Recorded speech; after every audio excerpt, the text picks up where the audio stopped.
Hey Dragonites, this is DraycosDragon. Welcome to another video. As you saw from the title, this is a part. This is a second group video. As you can see on the screen, there's only two of us today. The rest weren't able to make it. And today I'm here with Doodle.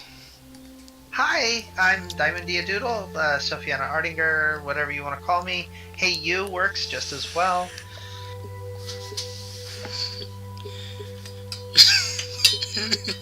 I'm sure some people are going to comment, "Hey you." I'm sure someone will. It happens all the time. Even if it's not on YouTube, someone's going to say it on Twitch or something. Well, yeah. I mean, I'm on Twitch. I'm on YouTube. I don't stream much these days. So, anyway, it sounds like today we're doing sci-fi television series. Yeah. I was actually just about to bring that up, actually. That's a big thing. Because we were talking about earlier in the week. It was like we were talking about what sci-fi series are out there, and I put out a partial list, and it was long. Yeah. And you went and researched it. No, I just researched one or two TV channels that had something. And sure enough, there's like a whole list of them on just one channel alone. Yeah, it's insane. There's a lot of sci-fi out there, and some of them you wouldn't expect to be sci-fi. or fall into the category of sci-fi, but they are. So today we're going to talk about our favorite or / best sci-fi series, and I'm sure we each have our favorite. So why don't you go first? And this is actually thanks to all you who had voted in the straw poll in the last month, roughly. So thank you all for leaving your votes. For me, the sci-fi show I went with, I was thinking of going with Sliders, but I didn't really have much. I don't really have much memory of that show, so I went with Animorphs instead.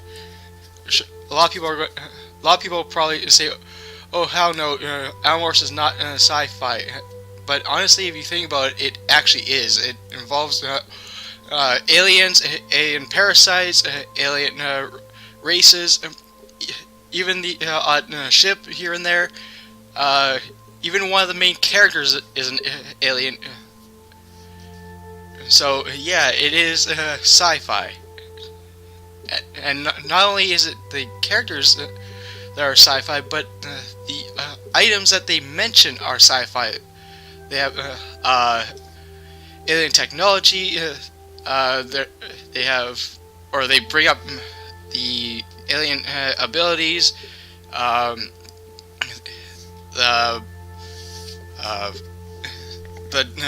different worlds. The list goes on. But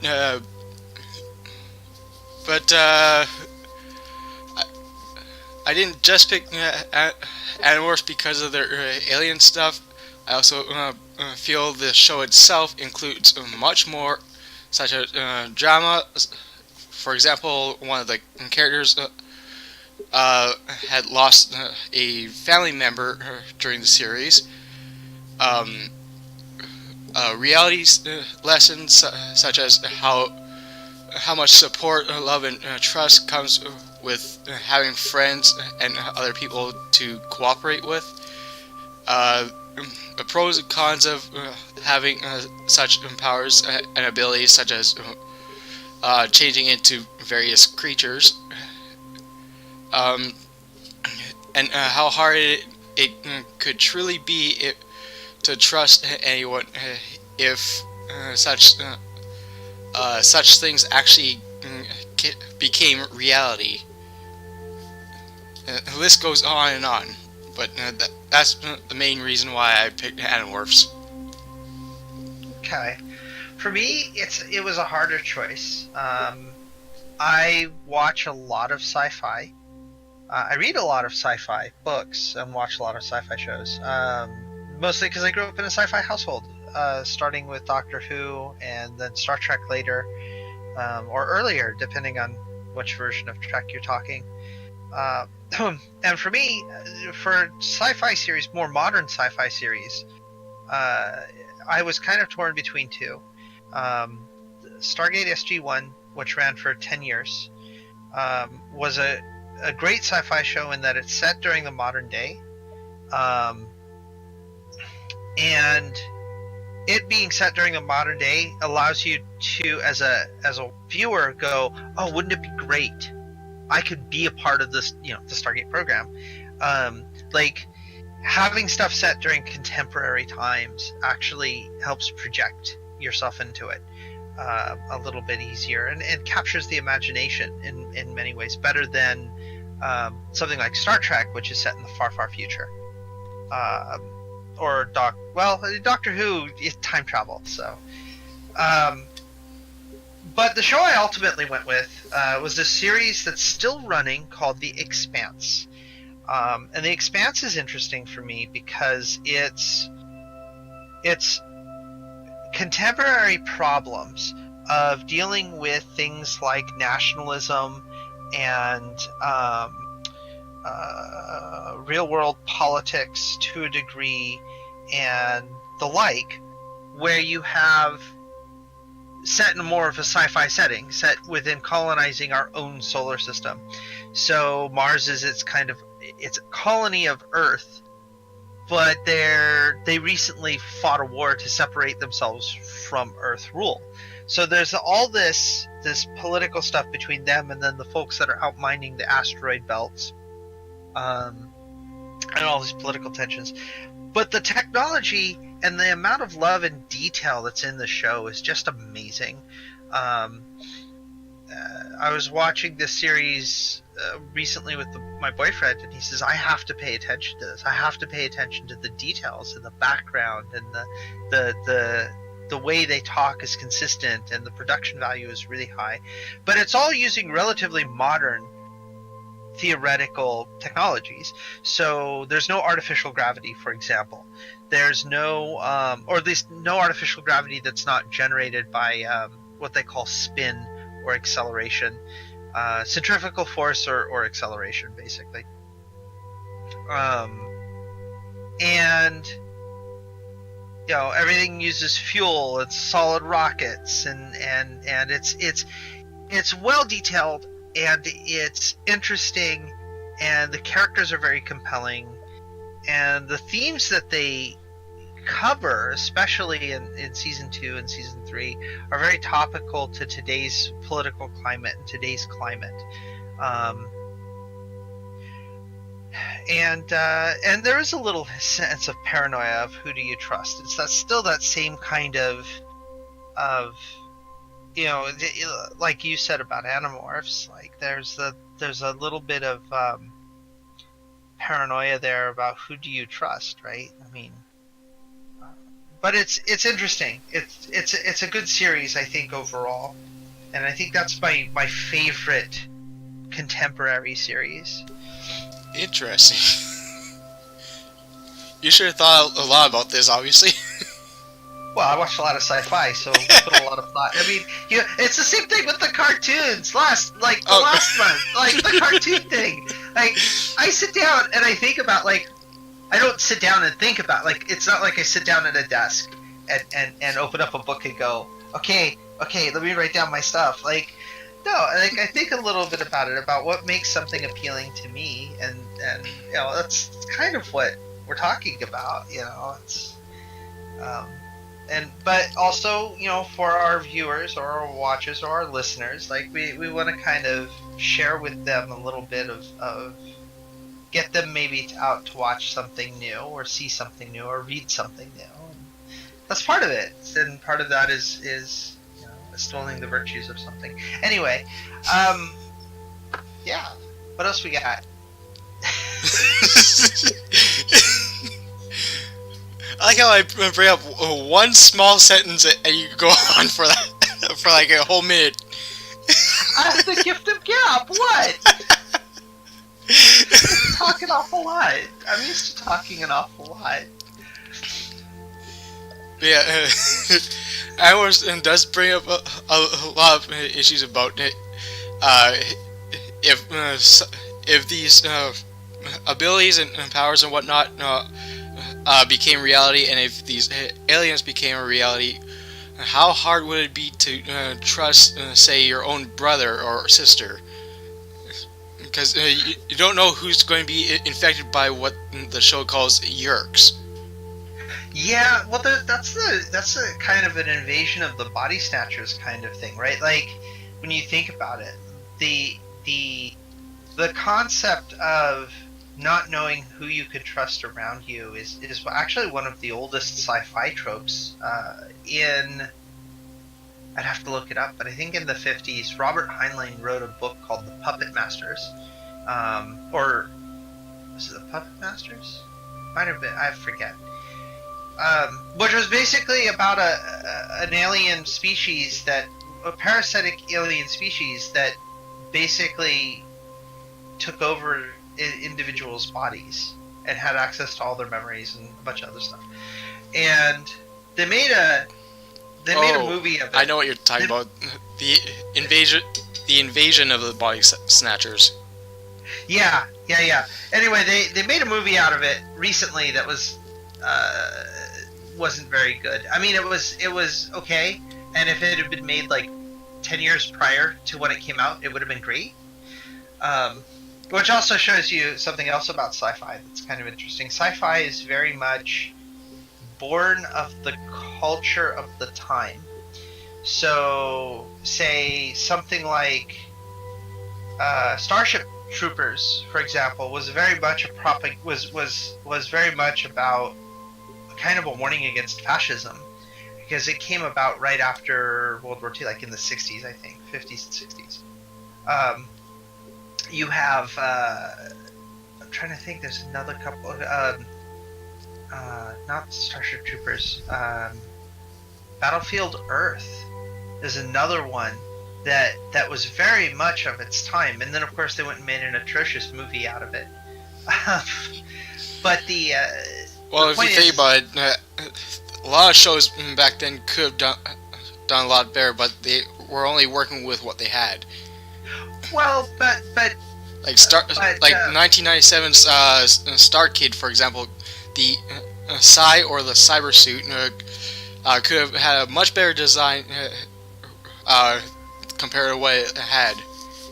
Well, and that's also goes back to you design your future look based on what you have right then and there. Look at the movie Aliens. The movie Aliens, the technology looks by 70s standards is Alien, I should say, not Alien. Well, Aliens to a degree, but Alien looks like high tech by 70s standards, but by today's standards, not so much. So that's design, but the whole theme, not just the look of the film, but the themes of the film, the cultural themes of the film, are very much born of the time. So you look at Star Trek's a good example. Star Trek came about at the end of the 60s, and so it painted this picture of this utopian society of people uniting together to go out and explore the universe, right? Like that was its thing. Whereas Star Trek Discovery, which is the modern one, really deals a lot with war and how governments conduct war. And it's very different. It's not a utopian view. It's not, strictly speaking, entirely a utopian view. And then you get shows like Animorphs where they try to balance it as much as they can. Yeah, well, and you have the good and the bad of that. And it's the underlying themes. Sci-fi, since it's been around, since even the 1800s, so going back to H.G. Wells even, has always dealt with societal problems in the society through the lens of sci-fi. It's always tried to address those issues or comment on those issues through the lens of sci-fi in order to make those criticisms a little more palatable. And that's it. That's sometimes sci-fi is just dumb sci-fi, right? Like you have shows that are just pure entertainment. I'm trying to think of one off the top of my head because as you mentioned, I do a lot of thinking, and so for me to look at a sci-fi show and just view it as just entertainment. You know what? There is one. There's a film called Event Horizon, which is a sci-fi film that is it's a horror movie set in space, but it is just pure entertainment. It's not giving any message. There are things out there that just don't have a message, that don't have some societal commentary underpinning them. Anyway, I could go on for that. I thought you were actually going to bring up Brothers Grimm. Well, yeah, Brothers Grimm is more sci-fantasy. It's more steampunk. Well, it has fairy tale fantasy, but with a little bit of sci-fi included. Yeah, well, we refer to it as kind of steampunk. That's why. That's the term for that. It still falls under the umbrella of sci-fi, but it's not the kind of sci-fi I was thinking of when we talked about sci-fi initially. So I didn't make my. But it is also just pure entertainment. Yeah. But one of the things I like about Animorphs is every single character someone around the world can relate to, because there's always someone that in the show that had some kind of disability or some other thing that would set them out, basically, compared to the others. Like the character Tobias or Tobias, I don't know how to pronounce that. He started off as an average human teen, but because he didn't listen to their new friend Axe when he warned them about the 2-hour limit, he got trapped permanently as a hawk. And from that point on, because if it wasn't for Axe helping him out, he would be trapped forever as a hawk. And that's just one example of how each one of them has their own disabilities or something else that sets them off from the rest of the group. Yet at the same time, they find a way to work together still, even if they're of a different species. Yeah. Well, and that speaks to that whole thing of unity, right? That whole thing of people working together towards a common goal. Yeah, a lot of shows, they don't seem to use cooperation very much anymore for sci-fi. Now it's either horror or jump scares or something to try to spook the people instead of using cooperation, teamwork, whatever. Well, I suppose that depends on the show that you watch. I mean, The Expanse is all about teamwork. You have a small group on board a ship that's trying to make their way through the thing. They have to work together, right? Like that's, and then you have even the current thing of Discovery where they have to work. The crew has to work together. So that's, I don't know. Like I see more teamwork than not. Even in something like Person of Interest, which was kind of a Big Brother sci-fi, like, and by the term Big Brother, I mean I don't mean there's a Big Brother. I mean government surveillance as a method of keeping individuals safe, kind of show. You cut out there. Because every week it's a different person. Hello? Hello? You cut out there for a moment. I think Discord just cut you off for a bit. Oh, it may have. Where did I cut out? I actually lost track. What was the last thing I said? See? listen. Well, So it doesn't really help that half my brain functions unusually well, while the other half doesn't function very well at all. okay, well, since we don't know where I cut off, basically, premise of Person of Interest television series, we'll cover that. Hopefully, that's where they cut me off.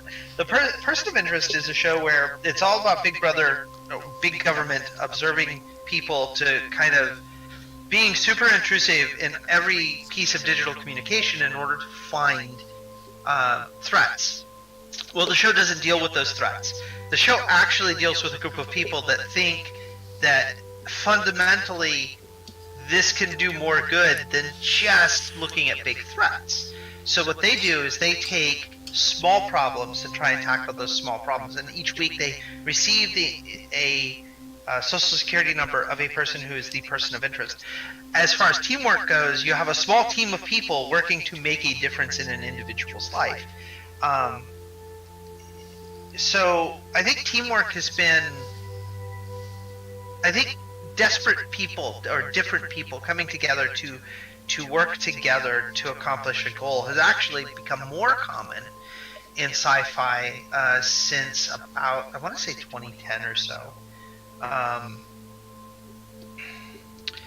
Than it was maybe previously.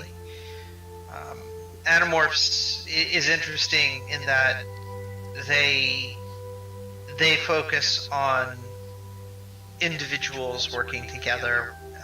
Again, it's that small team kind of thing, but you're still not entirely certain who to trust. You know, they've got that nice balance between the two, and that's kind of what Person of Interest has too. At the same time, though, in the Animorphs, the reason they can feel they can trust each other so well is because the whole group was actually there when the aliens first appeared on Earth. Hence where it all began. Okay. So they know each other, which is why they can trust each other. Which, though, I mean, that's it. There is one person that not many people will remember from the show that actually showed up a little later on, because he found what they called a morphing cube, which is the reason they were all able to morph into different creatures. Okay. So one of the characters actually found the morphing cube and became one of them for a while, until he became too much for the group and they had no choice but to leave him stranded. That was the only time that they actually betrayed one of their others. Yeah, I could see that being an issue for them. Well, I don't really, having not seen Animorphs in years, I can't really comment on it. So. Oh, I remember it pretty well, mostly because of the books, but still. Yeah. The covers of the books always stood out to me. They were very interesting. They showed the morphs on the cover, but then when you open to the very first page, there's the picture of what they look like after they're fully morphed. Yeah. And they always had that low window that lined up just right so you could see it still. Yeah. Well, like I said, I remember the covers because I worked in a bookstore for a little bit, and I remember the covers very well. I don't remember the subtitles, but I remember the ones that I had were they had the cow and the yerk and I think it was a cobra. Those were the three that I had. I looked through all of them at one point because of the covers. So I just don't remember the books very well because I didn't. I think I liked them more for their artwork rather than for the content of the books. You know what I'm saying? Like it's like you walk by a really cool looking book cover and you're like, ooh, that's nice. Let me see what the other covers of that series look like. You know, it was more of an art thing for me. But See, that's where we're a little different. I prefer the more detailed stuff that's in books that you don't get to see in even in slow motion in a TV show anymore. Well, that's one of the things that I really like about The Expanse is that they focus so much. It's almost like watching a book unfold in some ways. Like the little details from how the ships are controlled to the signage above airlocks to how the technology functions. It's all internally consistent. Of course, The Expanse is based off of a book series, but the series actually does a good job of paying careful attention to those details from the book series, and in some cases details that you don't get from the book series, right? So it says this is an airlock, like using an example, just a simple example. It says this is an airlock, it's a double-doored airlock. You walk in one side, you close it, the outside one opens, right? Like you can open the outside one as soon as you put your suit on and the pressure is equalized.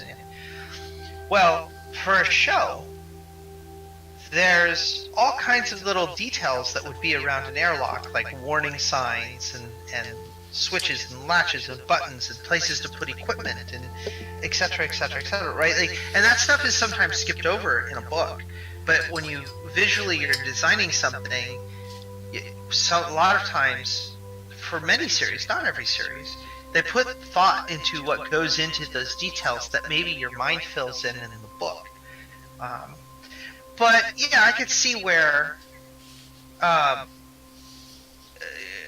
books and television and movies are really good at showing what happens in a situation and what something looks like. They're not so good, for example, of dealing with the internal thought process for a character. Like, you can't see what a character's thinking, right? Yeah.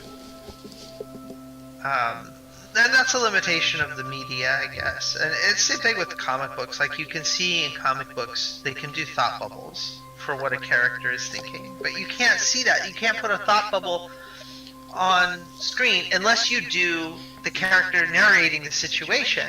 In which case, at that point, that can be very strange unless you build your film or series around that kind of I don't want to call it a genre, but it's what's the term for it? It's very noir. Noir does this a lot. Noir usually has third-person narration. It feels like, old detective films.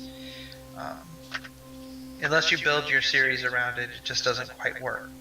I think we were getting a little off topic there for a moment. That's kind of why I stopped, actually. That's kind of why I went mute for a moment too. Yeah, no, it's a tangent that we don't need to go into about how to shoot a series, what goes into shooting a series, or style decisions in shooting series. That's a whole other topic for a different month. I'm not sure what else to say right now. I don't know. I've said I've said what series I really like. I've said why I really like it. I mean, we could. There's a lot more we could discuss when it comes to sci-fi shows, but I mean, the subject is vast. Like, it's a big river with a lot of shows and a lot of movies. The Expanse is one of my current favorites. I've actually been going back and watching Stargate Atlantis lately. And it's very much, that early 2000s. It's got a very early 2000s feel to it, in regards to how the characters interact to each other.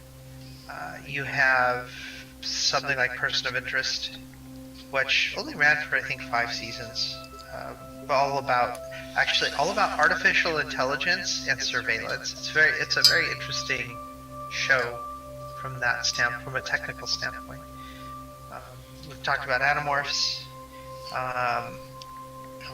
We could talk about friggin' Netflix Voltron, actually, which is another good series. It's a single story. Back to talk about cooperation. There, one show that comes to mind that dealt with both cooperation and doing things solo was the Inspector Gadget series. Yeah. Because the main character, aka the uncle, kept doing things solo, whereas I think her name was Penny, and I don't remember the dog's name. Brain. Brain. Okay. You obviously remember that. It's one of my favorite shows when I was like 8. I thought they had given him another name though for the cartoon version. Yeah, it was Penny, and I want to say that I think they gave him like 3 different names. No, it's Brain. It was Brain. Anyway, pet dog and adopted brother. Brother? Yeah, that's like I'm literally reading the text from the wiki. Pet dog and adopted brother. So the relationship between the 3, Brain was less of just a dog and more of almost a member of the family, which is why they reference that. Like they say.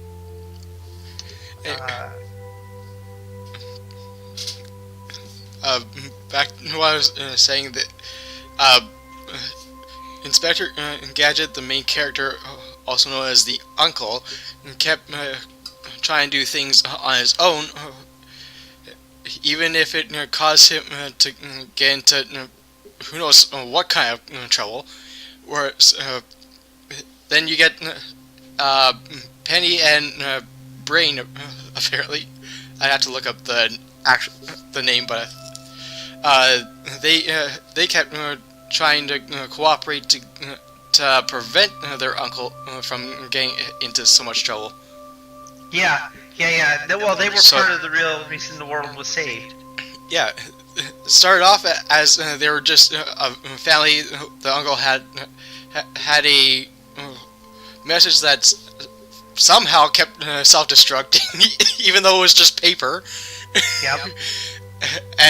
And then from that point on, it just split. So it kept switching between 2 scenes: Penny and the dog, between Penny and the dog, and the uncle or Inspector Gadget. Yeah. And they didn't merge them again till I think the last 5-10 minutes of the show. Yeah. Well, and the thing is Gadget was the Gadget was supposed to be the secret agent, right? Like. Well, not so secretive. His own family already knows about it. Yeah.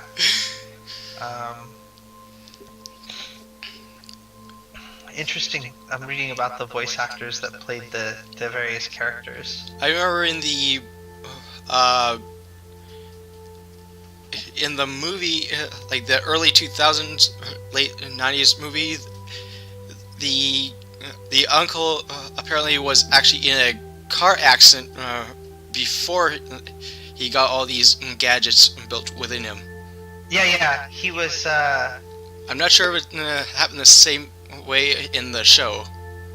Yeah, they never really, in the original Inspector Gadget series, they never really cover how he became Inspector Gadget. Like, it's not.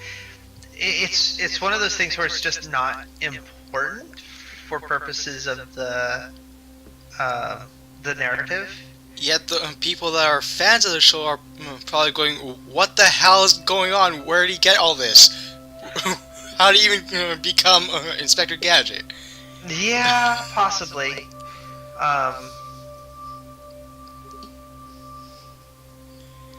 Inspector Gadget was also apparently based off of a series called Get Smart.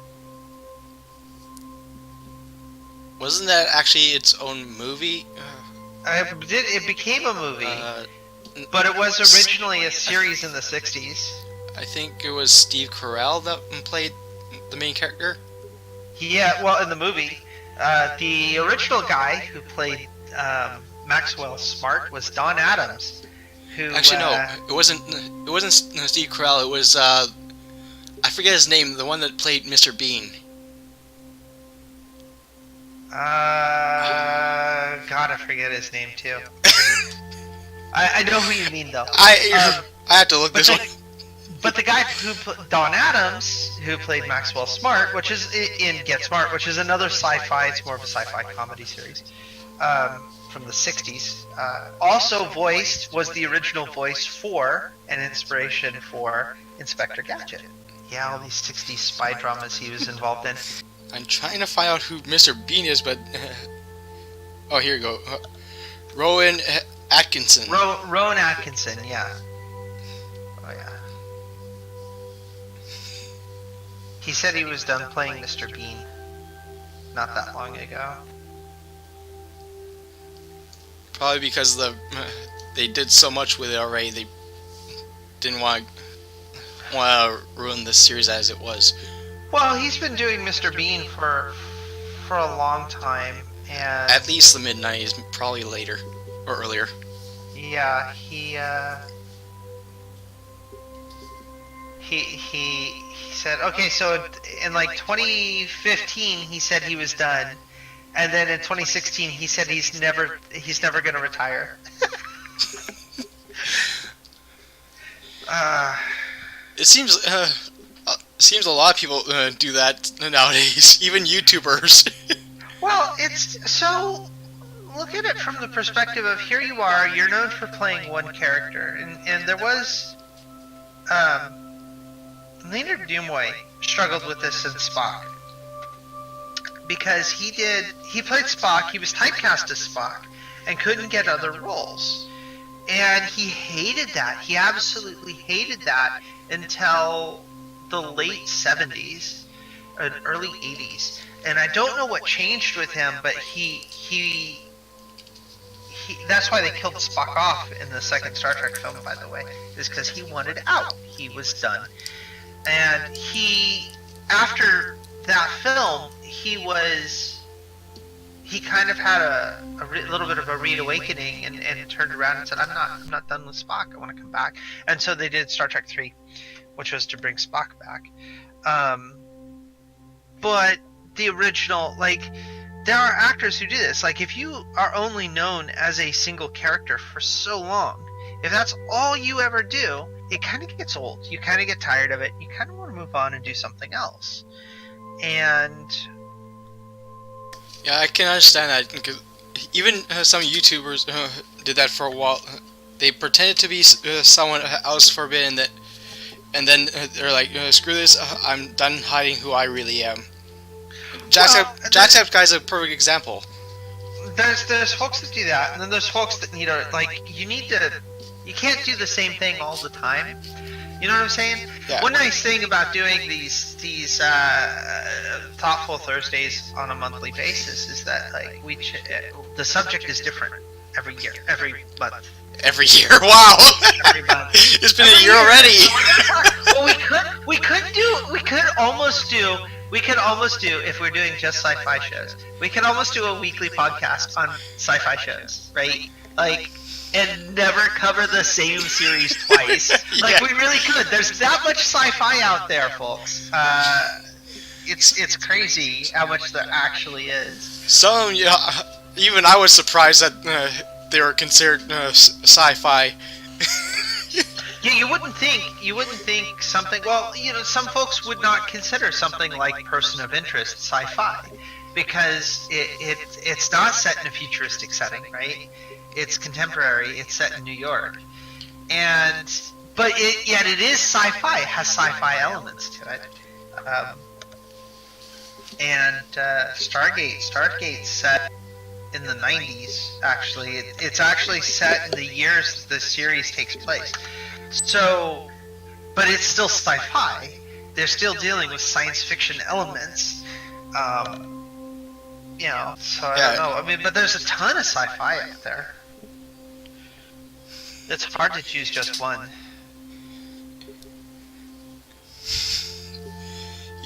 Yeah, that's. I actually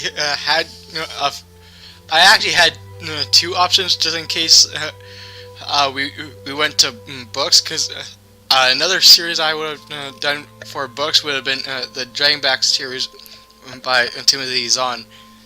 I could talk hours on that. Yeah, the Dragonback series. You could talk about Dragon Riders of Pern, which is interesting because that's the series starts off like if they're fantasy novels. The first 5 or 6 books are deal with from a fantasy perspective, and then it's like book 6 or 7 you find out that everything is actually it's sci-fi. It's literally sci-fi because the dragons are genetically engineered. The reason why there's a threat every so many years is because the planet they're on passes through a nebula where that threat originates from, or not a nebula. It's a God, what's the term? Anyway, it passes through a place where there's all these things that are toxic to organic material. There's the entire structure of their society was built around a simulation that was done by a computer in order to best preserve their society. Like, there's all this stuff that's technologically based, and they lost access to that technology about 100 years after they landed on the planet.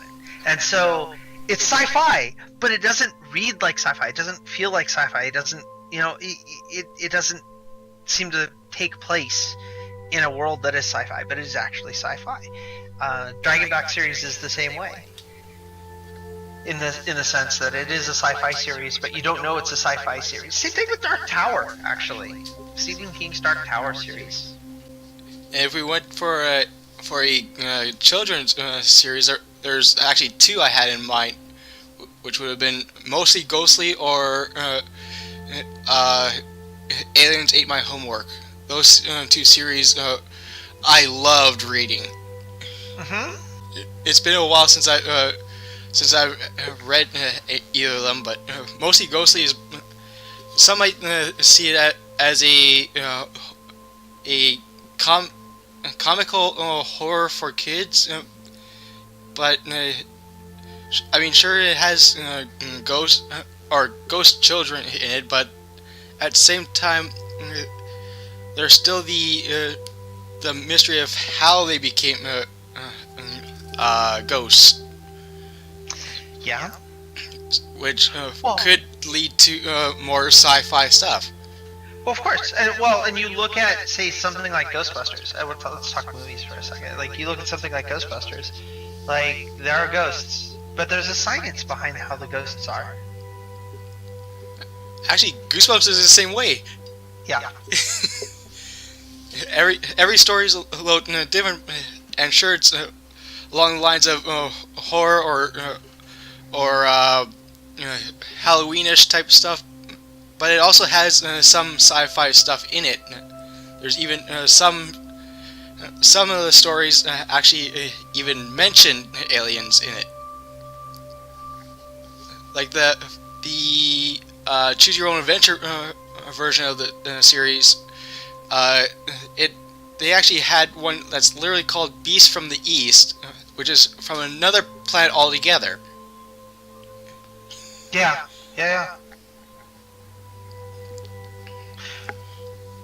Thinking of other series, there's Black Mirror. There's another good sci-fi series that blends fantasy, sci-fi, and kind of modern political struggle or concerns.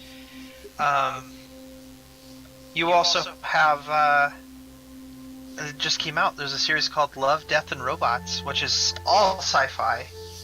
Oh, you're going back to shows or movies?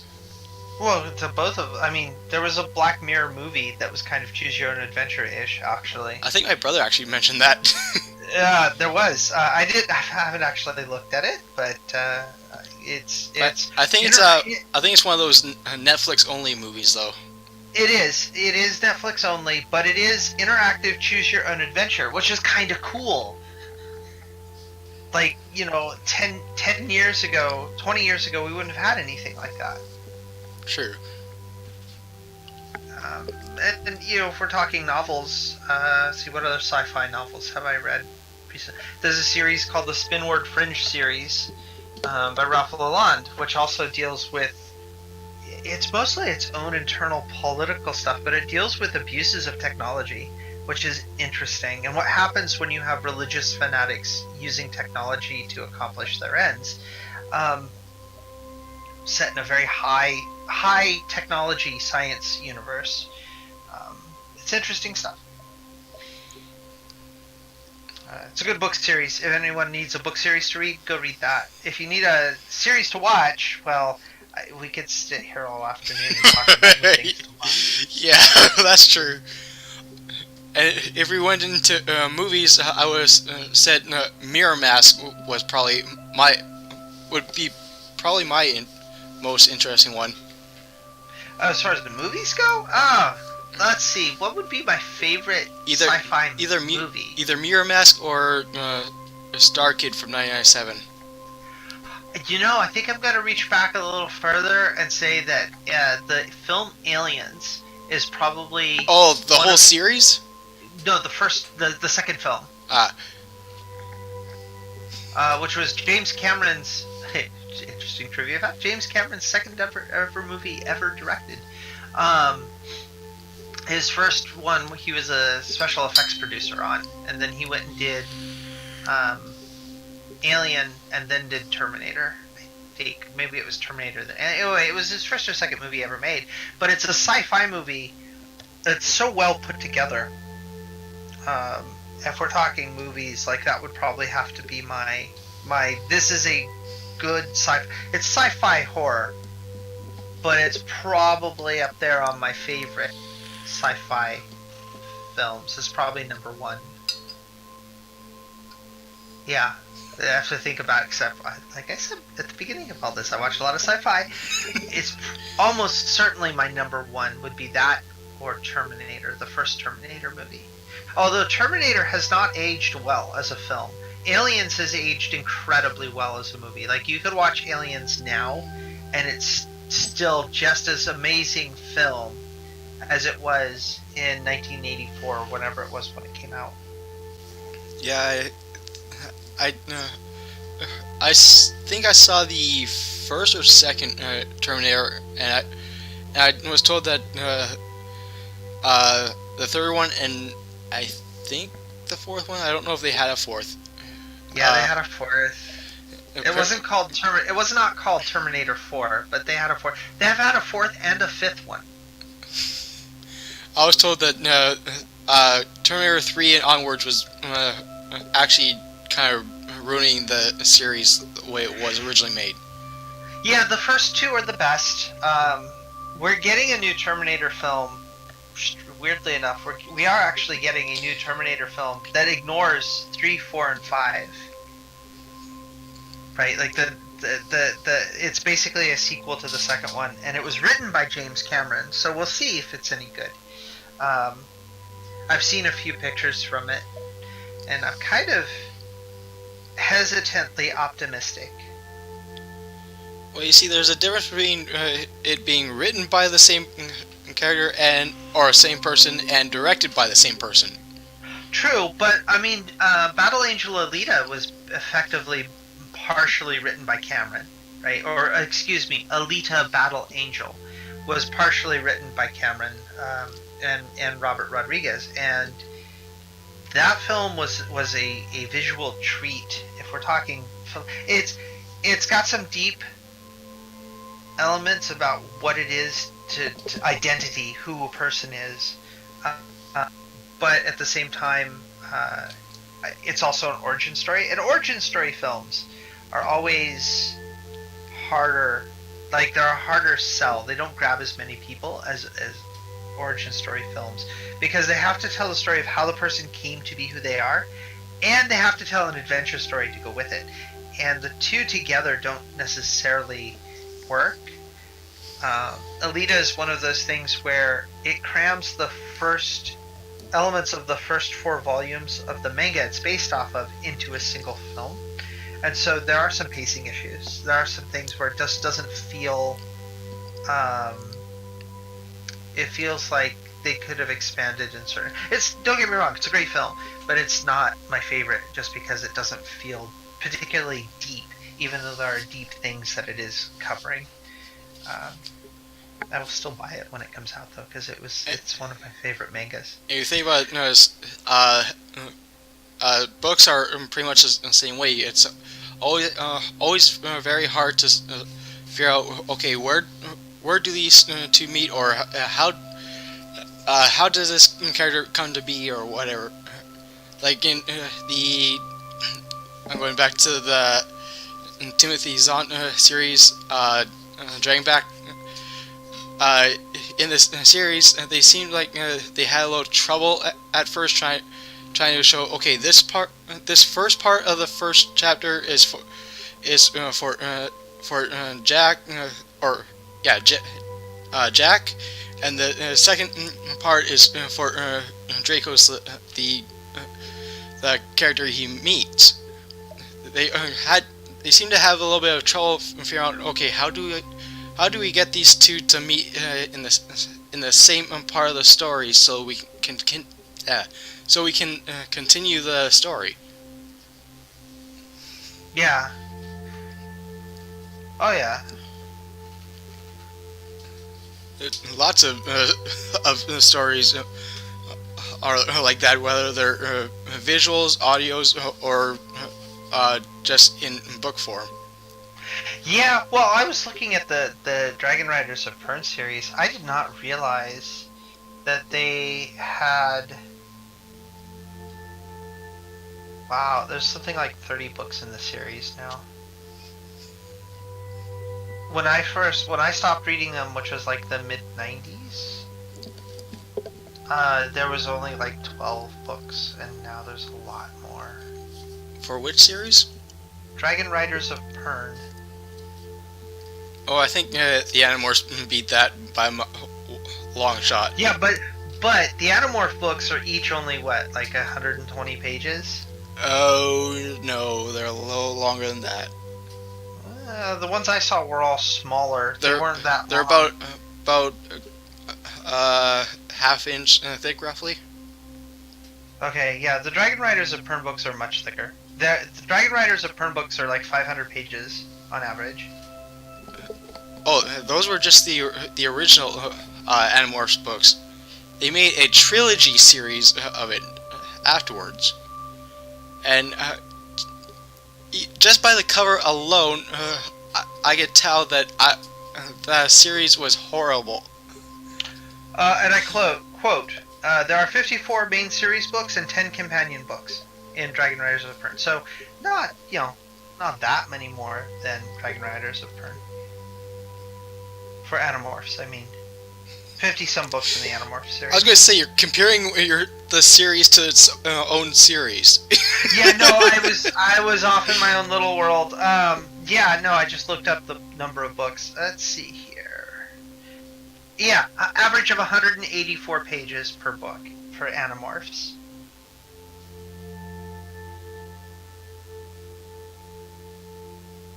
So not 152 pages for this one.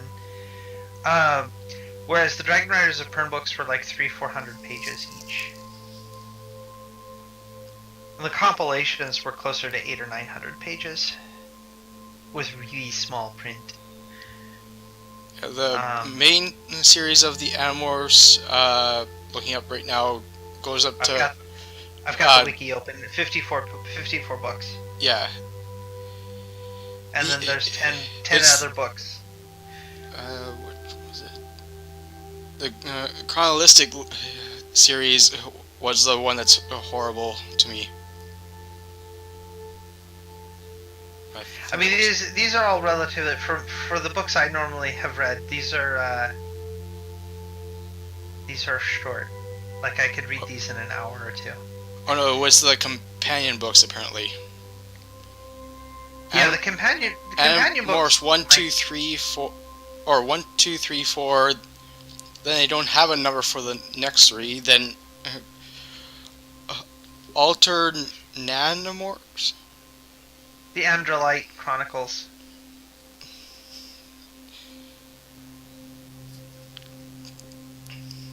Hork Bajar Chronicles, Visar. Oh, I was going by the number, not the title. Oh, I just go by the title.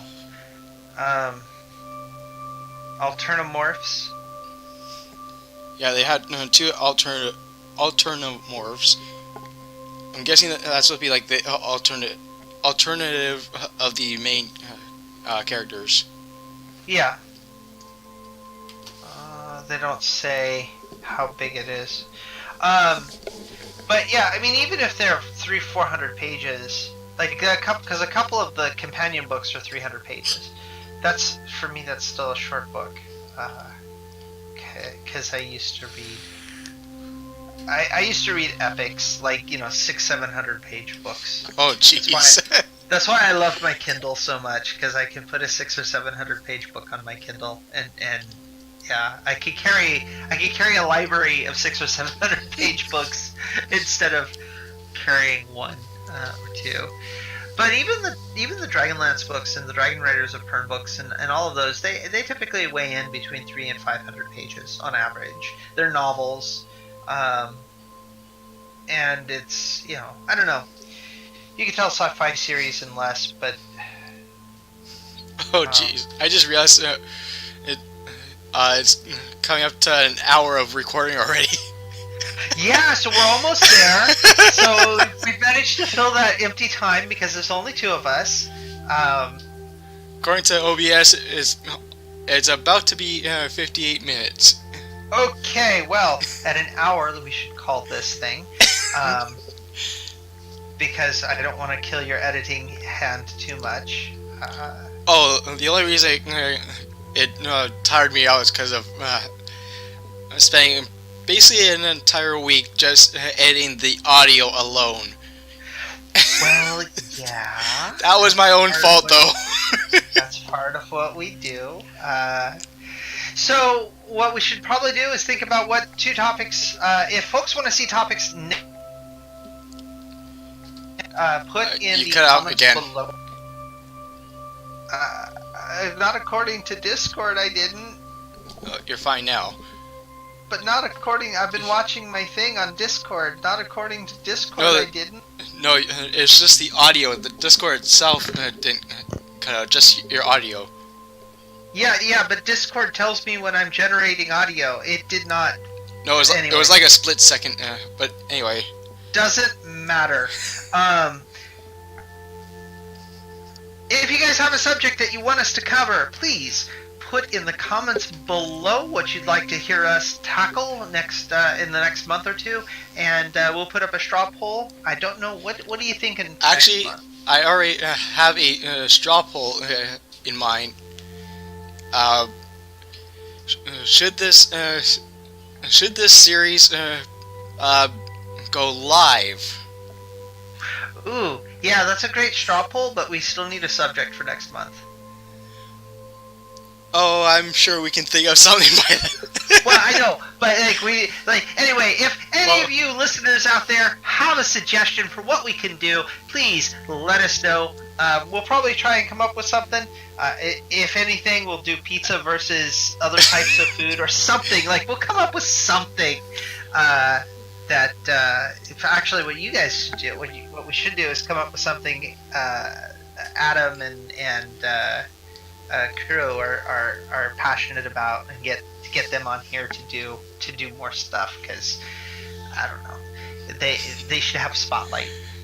And before anyone comments, don't put anything political, please.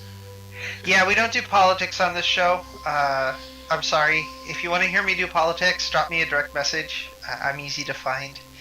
We could talk politics. You won't like my politics. Plus, the last thing we need is the series being flagged because of political discussion.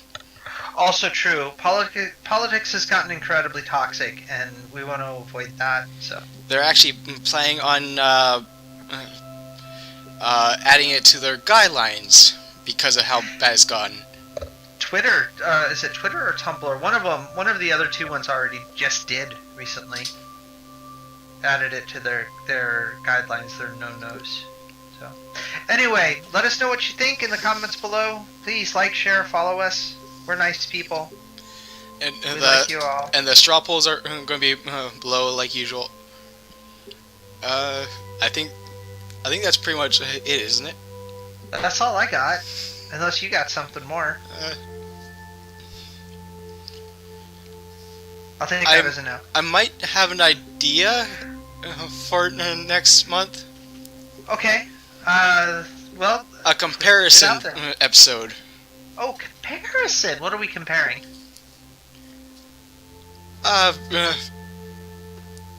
I think we'll probably leave it up to the viewers.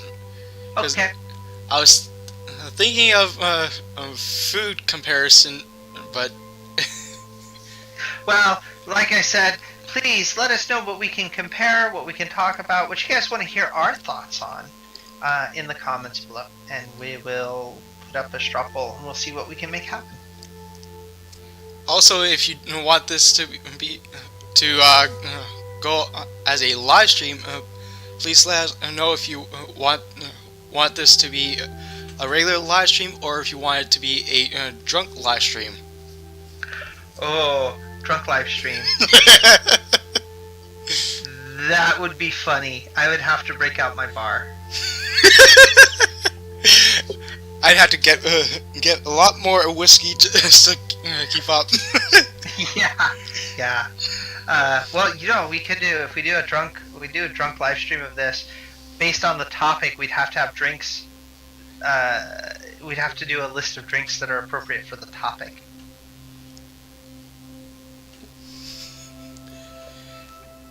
If that makes any sense. That could work depending on what's going on, really. Well, I mean, for Sci-Fi, for example, we do the Pan-Galactic Gargle Blaster. I know there's which, for those who don't know, is a drink in Hitchhiker's Guide to the Galaxy. There's a book series that's Sci-Fi that's funny, that doesn't feel like Sci-Fi. Well, if we bring back the topic I did as a solo episode, which was why I feel dragons should not be included as a furry. I could make my Dragon's Rage or my Dragonberry Juice. Well, there's an entire furry bartending drink list actually that we could bring up for that. There's for the cartoon ones. I'm sure we could come up with a list of drinks for cartoons. We could do that. Anyway, let us know in the comments below. We're rambling at this point. We could also do a punishment challenge at it. But yeah, no. but yeah, that would still be depending on what the viewers prefer. Of course, yeah. Please let us know in the comments below. Otherwise, we're gonna keep talking. Anyway, I guess just last minute things. If you guys want to see my live streams, it's on twitch.tv/DraycosDragon every Sunday at around 3 p.m. Eastern Standard Time. You can also check out my YouTube channel. What am I saying? You're probably watching this on YouTube. If you're watching this, fire up the like button if you like the episode. Fire up the subscribe button if you want. I forgot what I was going to say there. My mind went blank as soon as I got there. This is why you should have a script. I used to do this so often. I just did like within a minute and I was done. Still, having a script. Recommend having a script. Anyway, follow me on Twitter at DraycosDragon. Pretty much all my social medias, really. I think that's pretty much it. Any last things you want to say? Not really. I mean, I don't really have anything to add myself. I don't really have much of a social media thing. You can find me on Twitter. You can find me on Facebook. You can find me on YouTube. I'm listed, I think, as Sofiana Kitan or Diamondia Doodle on those. In fact, I know I'm listed as Diamondia Doodle on YouTube, but everything's linked. So if you find me in one place, you can find me in many places. I'm sure I can probably add it in editing. Oh, I'm sure. Anyway, I guess that's pretty much it. That's all we got for this stream, guys. Like, share, subscribe, and I guess we'll see you Dragon Knights later. See ya. Yeah. See you later.